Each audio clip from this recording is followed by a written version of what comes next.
Մոլորություն արտաքին ազդեցությամբ Ոսկետապի Սուրբ Սահակ Մեսրոպ եկեղեցու հոգևոր հովիվ Տեր Արտաշես քահանա Հակոբյանն ափսոսում է, որ նախորդ օրը հայտարարել էր վարչապետի կողմն անցած եպիսկոպոսներին ու քահանաներին միանալու մասին։ Ասում է, իրականությունը ճիշտ չի գնահատել, հոգեպես լարված է եղել։ Օրվա առաջին կեսին Տեր հորը եկեղեցում չգտանք, հեռախոսով ասած չի մեկնաբանում որոշումը։ Երկրորդ կեսին արդեն բացատրեց, խղճի թելադրանքով է հետ քայլ արել։ Արտաքին ազդեցությունը նույնիսկ այն է, որ ասենք իմ ընկերոջը դες կարող եմ խոսեմ այդ թեմայով։ Ասենք ինքը իր կարծիքը հայտնի ընդամենը։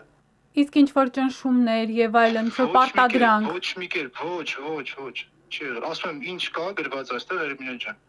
Դա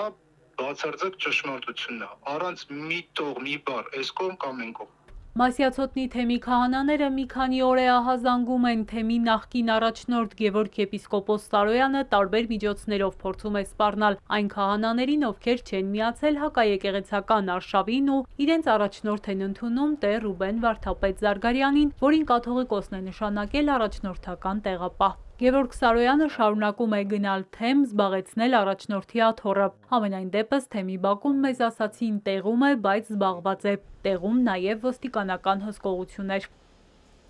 Սպառնալիքների, ճնշումների մասին ահազանգել է նաև Մասյացոտնի թեմը։ Մայրաթոր Սուրբ Էջմիածինը դատապարտում է այս երևույթը։ Տեր Եսայի քահանա Արթենյանն ասել է, փաստեր ունեն քահանաներին ճնշելու վերաբերյալ, ահազանգել են այդ մասին։ Թեմի քահանաների մի մասն օրվա ընթացքում տարբեր ծառայությունների էր, եկեղեցիներում նրանց չհանդիպեցինք, որ ճնշումներ եղել են, հաստատեցին հեռախոսով։ Ոմանք էլ ասացին, իրենց նկատմամբ փորձեր չեն եղել։